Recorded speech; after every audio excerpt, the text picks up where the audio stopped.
Assalamualaikum warahmatullahi wabarakatuh. Jumpa kembali dengan saya, Mukhyar Hardi. Pada kesempatan kali ini, saya akan melakukan tutorial penggunaan aplikasi Maktabat Syamilah. Namun, pada kesempatan kali ini, saya akan memfokuskan tutorial bagaimana cara melakukan takhrij hadis pada aplikasi Maktabat Syamilah ini. Langsung saja kita pertama menuju kepada fitur Ikhtar Kitaban. Ini paling kanan sebelah atas. Nah, ini adalah tampilan dari menu fitur Ikhtar Kitaban. Setelah itu, kita menuju kepada fitur At-Tasnif. Tasnif ini adalah kumpulan-kumpulan kitab berdasarkan fan ilmu. Contoh di sini adalah kelompok ilmu akidah, kemudian kelompok furuq, warudud, kemudian kelompok tafsir, ulumul Quran, tajwid, dan seterusnya. Ya. Karena kita akan melakukan takhrij hadis, maka kita harus cari hadis terlebih dahulu.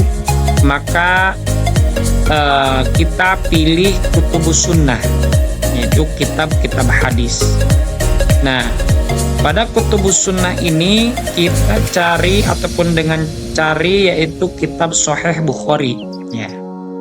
Jadi dengan mengetik lafaz Bukhari, kita akan diarahkan kepada kitab-kitab Imam Bukhari. Di sini ada Sahih Bukhari juga. Baik, kita pilih salah satu kitab yaitu Sahih Bukhari di sini. Nah, ini adalah sistematika pembahasan dari kitab Sahih Bukhari. Ya. Bayanus Syarah, kemudian Muqaddimah, Badul Wahyu, Kitabul Iman, Kitabul Ilmi, dan seterusnya. Nah, baik, saya akan memperkenalkan terlebih dahulu. Ini adalah fitur Al-Anawin. Al-Anawin itu adalah sistematika pembahasan dari kitab itu sendiri. Kemudian ini fitur bahas, yaitu pencarian suatu hadis berdasarkan lafadznya. Kemudian ini adalah fitur Toba'at al-ukhra lil kitab, ya. Jadi kitab Sahih Bukhari dengan cetakan yang berbeda. Kemudian ini adalah kutub min nafsil qism, kitab-kitab yang berkaitan dengan Sahih Bukhari ini. Kemudian terakhir gambar bulu ayam ini adalah biografi pengarang dari kitab itu sendiri. Karena ini adalah kitab Sahih Bukhari, maka pengarangnya adalah Imam Bukhari. Ini adalah biografi dari Imam Bukhari tersebut. Baik, langsung saja kita menuju menu pencarian hadis. Ya. Jadi kita tentukan terlebih dahulu hadis apa yang akan kita takhrij, yaitu dengan cara melakukan pencarian hadis. Contoh, kita akan mentakhrij sebuah hadis tentang puasa, maka kita klik di sini lafaz soma. Nah, maka akan muncul ini. Nah, setelah kita klik lafaz soma, maka kita lakukan pencarian dengan mengklik gambar teropong ini. Maka akan muncul beberapa hadis tentang soma ataupun puasa. Ya. Maka kita pilih salah satu hadis dengan mengkliknya ini. Nah, ini adalah hadis tentang puasa, yaitu redaksi hadisnya. Haddatsana Ibnu Salam qala akhbarana Muhammad bin Fudel qala haddatsana Yahya bin Sa'id an Abi Salamah an Abi Hurairah qala qala Rasulullah sallallahu alaihi wasallam man shoma ramadhana imanan wa ihtisaban ghufira lahu ma taqaddama min dzambihi. Ini hadis yang sangat masyhur dan populer. Nah, lafaz haddatsana Ibnu Salam, haddatsana akhbarana Fudel, segala dan seterusnya sampai Rasulullah, ini namanya sanad hadis. Sedangkan lafaz man shoma ramadhana sampai min zambihi, ini namanya matan hadis. Baik, cara mentakhrij hadis tentunya kita harus ketahui dulu ya,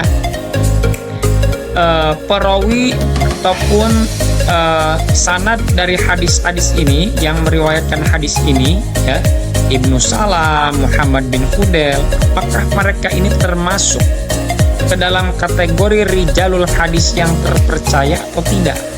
Maka kita cara mengetahuinya dengan kita mengklik gambar orang ini, di sebelah kanan ini gambar orang. Nah, maka kita akan diarahkan kepada biografi dari rijalul hadis ini. Nah, ini Ibnu Salam. Jadi pertama ya, biografi ringkas Ibnu Salam ini yaitu nama aslinya, nama lengkapnya Muhammad bin Salam bin Farraj, lakabnya Al-Hafiz, kunyahnya Abu Abdillah atau Abu Ja'far, kemudian nasabnya, kemudian negara tinggalnya, kemudian tanggal lahir, tanggal wafatnya di sini sudah jelas. Kemudian selanjutnya jarah wa ta'dil. Ya. Jadi pendapat ulama lain tentang kredibilitas Ibnu Salam ini. Nah, ini menurut pendapat Ibnu Hibban bahwa Ibnu Salam ini adalah thiqah ya. Thiqah, bisa dipercaya, terpercaya. Kemudian menurut Ibnu Hajar juga thiqah. Ya, kemudian menurut Ibnu Makulan juga thiqah. Nah, berarti ini termasuk Ibnu Salam ini adalah periwayat hadis yang thiqah. Kemudian ini adalah hadis-hadis yang diriwayat ini perawi-perawi lain ya. Kemudian ini ruwiya anhu ya. Kemudian al-marwiyat, hadis yang diriwayatkannya ya. Nah, ini. Kemudian selanjutnya yaitu Muhammad ya, Muhammad bin Fudel. Jadi Muhammad bin Fudel ini adalah nama lengkapnya Muhammad bin Fudel bin Ghazwan bin Jarir. Kemudian jarah wa ta'dilnya menurut Imam Bukhari ini adalah pendapat Imam Bukhari. Kemudian pendapat Imam Daruqutni, kemudian pendapat Imam Az-Zahabi ya, thiqah ya. Kemudian riwayat riwayatnya, riwayat hadisnya, kemudian yang diriwayatkannya, kemudian hadis yang diriwayatkan. Kemudian selanjutnya Yahya bin Sa'id. Ini biografi nama lengkapnya Yahya bin Sa'id bin Qais bin Amr bin Sahal bin Sa'd Labah dan seterusnya. Kemudian jarah wa ta'dilnya menurut Abu Aina al-Yamami tentang Yahya bin Sa'id ya ini ya. Kemudian pendapat Abu Hatim Ar-Razi masuk thiqah juga tuh ya. Menurut Abu Zar'ah Ar-Razi thiqah juga ya. Berarti ini terpercaya. Kemudian selanjutnya Abu Salamah. Nama lengkapnya Abu Salamah bin Abdurrahman bin Auf bin Abdu Auf bin Haris dan seterusnya kunyahnya. Kemudian jarah wa ta'dilnya ya menurut Abu Zar'ah Ar-Razi ya, ini termasuk thiqatu imam. Kemudian menurut Abu Salamah bin Abdurrahman ya, ini pendapatnya dan seterusnya ya. Kemudian Abu Hurairah. Nah, ini Abu Hurairah. Nah,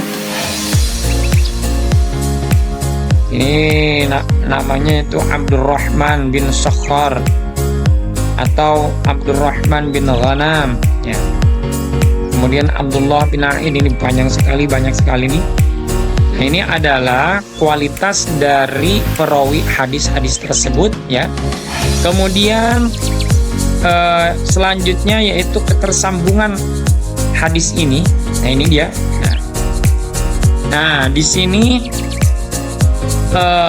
jalur periwayatannya itu ini ada 2 jalur. Pertama jalur Abu Hurairah, yang kedua jalur Abdurrahman bin Auf ya, sebelum ke Rasulullah. Jadi hadis ini diterima oleh 2 sahabat. Yang pertama Abdurrahman bin Auf, yang kedua adalah Abu Hurairah. Karena di sini kita melalui jalur Abu Hurairah, maka kita cek ya jalur Abu Hurairah. Nah, ini Abu Hurairah ini. Setelah Abu Hurairah, kemudian Abi Salamah. Nah, Abu Salamah bin Abdurrahman bin Auf Az-Zuhri. Nah, kemudian setelah Abu Salamah Yahya bin Sa'id. Ini ada Yahya bin Abi Kasir. Nah, Yahya bin Sa'id nih. Nah, setelah Yahya bin Sa'id adalah Muhammad bin Fudail. Nah, mana ini? Ini ada 2. Nah, ini Muhammad bin Fudail ya. Kemudian setelah Muhammad bin Fudail adalah Ibnu Salam ya, Muhammad bin Salam Al-Farraj ini. Nah, sampai ke Imam Bukhari ya. Hadisnya di dalam kitab Sahih Bukhari. Ini adalah sanad hadis ya dari Imam Bukhari, kemudian dari Imam Bukhari ke Muhammad bin Salam, kemudian ke Muhammad bin Fudail, sampai ke Abu Hurairah, sampai ke Rasulullah. Berarti sanad hadis ini nyambung dari Imam Bukhari sampai ke Rasulullah, maka hadis ini dikatakan hadis sahih. Baik, itu saja yang dapat saya sampaikan. Mudah-mudahan bisa dipahami dan memberikan pencerahan. Akhirul kalam, wabillahi taufiq wal hidayah, warridha wal inayah. Wassalamualaikum warahmatullahi wabarakatuh.